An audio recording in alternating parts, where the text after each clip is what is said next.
Like I look like Martin. Which fight was this? Monica, get Teddy too. Teddy's in the ring somewhere. Woo! I look like Martin in this one. Remember when Martin when he fought against was it Hearns? Y'all remember that series, Martin? You never check it out. Get in here. Yeah. Nick, get in here, please. Yeah. What's up, man? Y'all got questions? What's going on? Yeah, go ahead. Nick, let's go. Let him in. Let him in. He has to get in. Tim, what will be different for this fight?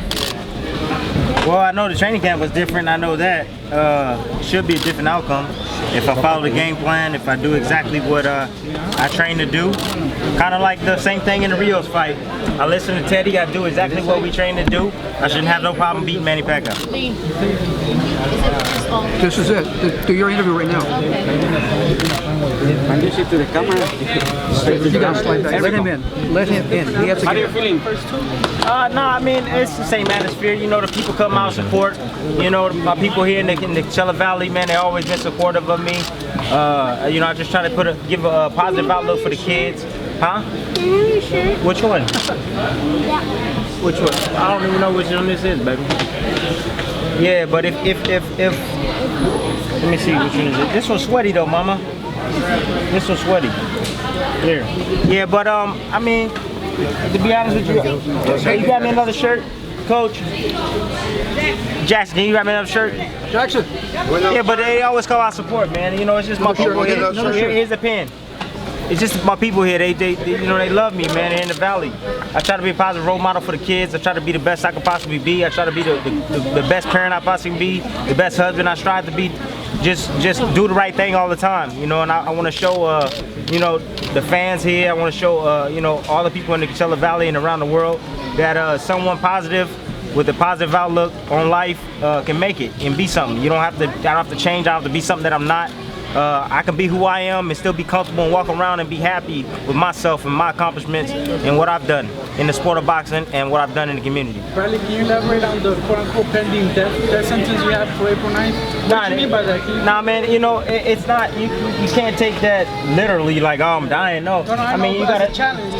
It's just, no, it's not even as a challenge. It's just, I'm just saying, if you want to feel how I feel, how a fighter feel, how coaches feel every single day, that you prepare for battle, man. It's like, you know, it's up there with like if they told you, hey, you got 30 days to live. You know, you got 30 days to live. Well, how would you feel if some of the doctor tell you got 30 days to live? You'd be like, it'd be on your conscience like all day, every minute. You know, you can't have fun. You can't enjoy life. You can't enjoy it until that day comes. It's like, you know, you do everything you possibly can. You train and you do everything you're supposed to do. You sacrifice and all that. But, you know, until that day happen, I mean, it's pain. It's pain. I'm serious, man. It's agony. It's pain. It's painful every single day. Working out, training. It's not fun. This is not fun. Training is not fun. The fight night is fun. And the outcome, you know, if you get the outcome that you've been training to do, that's when it's fun. That's when it means something, you know. But you have to go through all of this, man. You got to go through the storm. You got to go through all of this, all the media. You got to go through, you know, yourself. You got to go through all the mental preparation to get ready for this battle, man. Because let me tell you, man, time. That's the difference between being able to handle and being a champion or just being a regular fighter or even the best in the sport. Most people can't deal with the time and waiting for that time, that date. April 9th, preparing yourself. Most people can't deal with that. The week of the fight. Most people can't deal with, you know, sitting in that hotel room, you know, and getting asked all these questions constantly. It's a hard thing to deal with. The pressure's on, the heat is on, the lights are bright. A lot of people can't deal with that, man. You know, and that's why you don't see the gyms filled up with a whole bunch of kids, or you don't see a whole bunch of gyms filled with world champions. You don't see that. How are you dealing with it? How are you dealing with it? Oh, it's just experience. You know, this time is a lot easier than the first time, I can tell you that much. What about the second time? Second time I was dealing with demons still, you know, from the first match.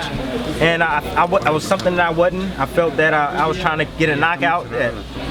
You know, you can't go in the ring looking for a knockout. It just gotta happen. So I was out of my game. I was out of my element mentally. This time around, I think that I'm more calmer. I'm calm now. You know, I'm just composed. I got a different team. You know, Teddy Atlas, different guidance. We talk every single day. He's guiding me through this. You know, he keeps telling me use your experience, use your knowledge, use what you've had to be a five-time world champion. He's just always telling me, you know, be the professional, be a top professional. You know, being a professional doesn't mean all the time just, you know, being the hardest worker or just, you know, running until you fall, you know what I mean, or sparring until you can't spar anymore. I mean, it's all about being smart. It's all about doing the proper work. It's all about eating right, being the best professional you can possibly be. Even when you're in the ring, training and sparring, doing exactly what you're supposed to be doing. Even though you might be having a good day that day, you have to always do what is according to plan. What we have written down on what our plan and goal is for the day. You gave up your title and your belt for this fight. How do you finish? How do you not finish this fight? What did you predict? Every fighter predicts they're gonna win their fight. Every fighter does. You know, at the top level of boxing, I have to just tell you this. I gotta be smarter than Manny Pacquiao that night. That's how I can get the victory. If I'm smarter than Manny Pacquiao that night, I'm not talking about strength, I'm not talking about punching power, none of that stuff. Because all that stuff can be eluded. It can all be eluded with boxing skills and ability and knowing what's coming before it comes. I mean, you know, I just have to be smarter than him that night. I just have to be absolutely smarter that night, and I have to limit my mistakes. I can't make mistakes against this guy. And I'll be successful if I can do that. Tim, you gave up your title and your belt for this fight. What does it mean to you? How important is this third match against Manny Pacquiao? Well, real quick, I gave up my title for this belt because obviously, you know, first things first, it's more lucrative than if I was a mandatory fight, one thing. Two, getting this match, man, for the third time is everything for my career right now, honestly, man. Getting a win with a legend, an icon, in Manny Pacquiao, a fighter that's been reigning for over a decade now, and many more, an eight-time division world champion. I mean, right there, you can be remembered forever by beating a fighter like that. You know, I said I want to be remembered, man. I just don't want to do this just to, you know, be another champion or he was a great champion. No, I want to be remembered, man. I want to be talked about. And anytime they bring up Manny Pacquiao's name in the future, guess what? I want to be mentioned along those lines. Timothy Bradley beat him. Timothy Bradley beat Manny Pacquiao, so my name will always be relevant in the sport. And that's what this fight is for me. It's about being relevant from years. When I die out, when I'm done boxing, guess what? My kids will be talking about it, their kids will be talking about it. And as boxing continues on and goes on strong, you know, and shout out to Top Rank, my promoter Bob Arum, 50 years in the business, best promoter in the business of boxing of all time, period, hands down. Anyways, yeah, I want to be mentioned. You know, just like Bob Arum's going to be mentioned for life. I want to be mentioned for life. Tim, what do you think about Freddie Roach? The comments you make about your trainer. I don't care about Freddie Roach and what he's saying. Bradley, Tim. third fight, regarding the outcome that's pending, do you feel that you might be the toughest trilogy from Morales and Marquez that Pacquiao has had? Do you feel you're the toughest one out of those two other trilogies? All those guys were great fighters, man. Morales, Marquez, all those guys were great. Are great fighters. Once was. Or still, man, they're all great fighters. I don't know. I don't really think about trilogies and being better than them and all that. I just need to just do what I need to do April 9th and follow directions under the supervision of my trainer and my team, and do exactly what I did in training and applied in the fight, and be smarter than Manny Pacquiao that night, be quicker than Manny Pacquiao that night, be stronger than him. And just beat him in no particular way, knockout, whatever comes, it don't matter. I just want the victory, man. I just want to win. I just want a solid, decisive win with the fans and everybody in boxing, just to say, you know what? Hey, you know what? I'm gonna give Bradley this one. He won this fight. Hands down, you can't take it away from him. He's a great fighter, great champion, and he beat Manny Pacquiao. Tim, what do you think about Pacquiao saying this is his last fight? One by one, baby. What do you think about Manny saying this is his last fight? I mean, I don't know. It's all up to him. I mean, you know, I'm on a fight basis too. You know, you can say that about me too. It's pretty much I'm fight to fight. That's it. I don't know if I'm gonna continue after this. I don't know. Right now, I'm fighting this fight. It's the only fight I'm thinking about. After that, then I'll see what's at stake and see if I'll stick around or not. I don't know. You know what I mean? It just depends on the outcome. It depends on how I look, I'll assess my performance accordingly and say, you know what, I need to hang him up, or you know what, I still got it. I still got some time in this business. Tim, can I ask you a question real quick? Hey, thank you. Hey, you look great, by the way. Manny Pacquiao's coming off a loss to Mayweather. He's feeling the pressure. He's feeling the heat. We can all say that he's really hungry right now. How do you prepare for a Manny Pacquiao? A Manny Pacquiao that's pushing himself like that. How do you prepare for a guy like that? Like you can prepare for every opponent, man. You know, a lot of people look for weakness in people to make them stronger. I don't look for weakness in anybody. When I fight, I prepare for the best Manny Pacquiao. I prepare for the best Rios. I prepare for the best. Whatever how they come, that's how they come. I prepare for the best. So I'm aware of everything.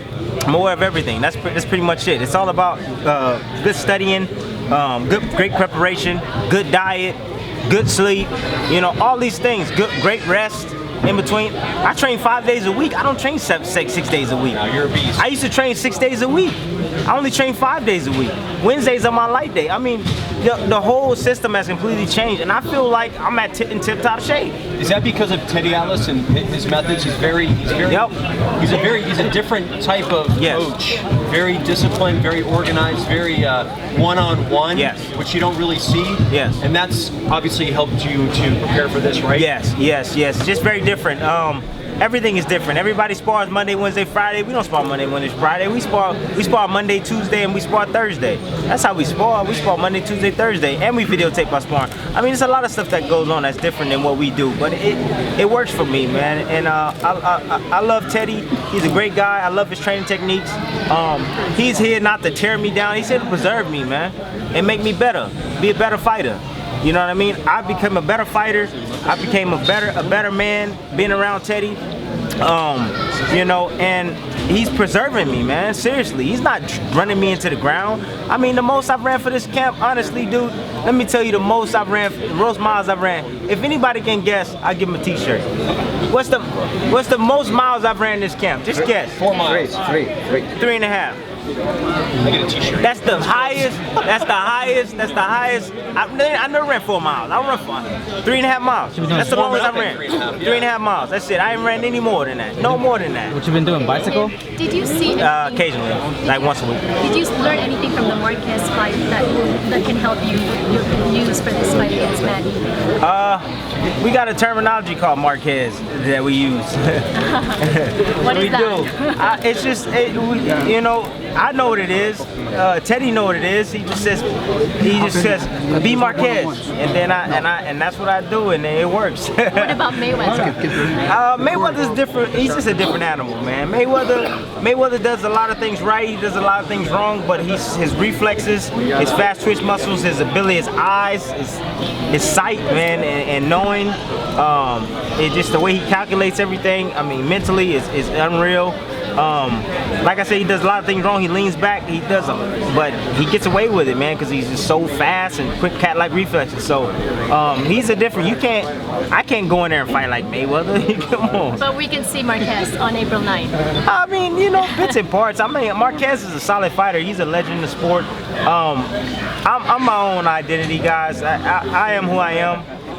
There's little things that you can take from other fighters that have beaten Manny Pacquiao, but you know, I am who I am, and we have a game plan that we feel that will work against Manny Pacquiao, and we're definitely going to use that. Thank you so much. What do you think about earlier when you said about the preliminary events might get to a fighter? Do you feel that those preliminary events could have gotten to Adrian Broner, that pressure, that feeling of ahead of the fight? Adrian Broner, the mistakes that he's committed outside of the ring. That all comes with maturity, man. That's pretty much it, man. You know, it's you know, you live and you learn. It just comes with maturity, man. You gotta, you know, God gave us the ability to be able to make choices. You know what I mean? He didn't intend for us to be perfect. I mean, he didn't. You know, there was a tree there with forbidden fruit, and of course, you know, Eve wanted to go eat off that tree, of course, and brought it back to the man, and the man he ate it, and the eyes were all open. Then there was good and there was sin. I mean, that's the way it ended up. So I mean, God allows you to make mistakes, so that way you can learn from them, man. You can learn from your mistakes, man. And so Adrian Broner right now, he gonna learn from his mistakes. If he don't, he gonna suffer the consequences. As a veteran, what can you relate to him a message? What can you tell him, like words of advice that you will? I don't know, man. Honestly, I don't really know. I don't have anything to say. I just wish the man luck and you know, in his future. Thank you. Over here. What do you think about the no Trump undercard for your fight against Pacquiao? Oh no, man, come on, man. Come on. You know I ain't vote for no Trump, man. Come on. I don't care if he did, not. That don't matter to me. I'm still got to do what I got to do. I ain't gonna be like, hey Trump, how you doing? Let me feel your hair or nothing like that. I'm just like, man. I mean, you know, I can't say nothing bad about him, but I mean, you know, all I can say is that I don't agree with what he's saying, and that's that. That's my opinion, and I just don't agree with what he's saying, man. That's my main priority, man. I mean, I get the questions. Y'all trying to get new questions and stuff like that, but I mean, I don't. Can you put I'm not worried about no politics right now, man. Bradley, what fight are you looking forward to the most in the undercard, the complete card? No, I don't know. I don't even know who on the undercard. All right, guys. Last question. Then he's gonna do autographs and let the fans hang out a little bit with him. I don't even know what the undercard is. Yeah. All I know is a whole bunch of Latinos on there. Tim, what do you think about the Canelo versus Khan fight? What I think about it, it's a good fight. I think it's a great fight, man. Honestly, would you consider fighting Canelo? Who? Man, I don't. Listen, man, I don't. Right now, I'm not considering anybody but Manny Pacquiao. That's the only one on my mind, man. After the Manny Pacquiao fight, you asked me that question, but I don't know. Who are you picking for the fight? All right, guys, let's get on. You guys need something signed? Come on over. We'll start the line. I don't know. All kids now, all kids. Honestly, I don't even know, man. Good luck to both, man. I'm sorry. Thank you.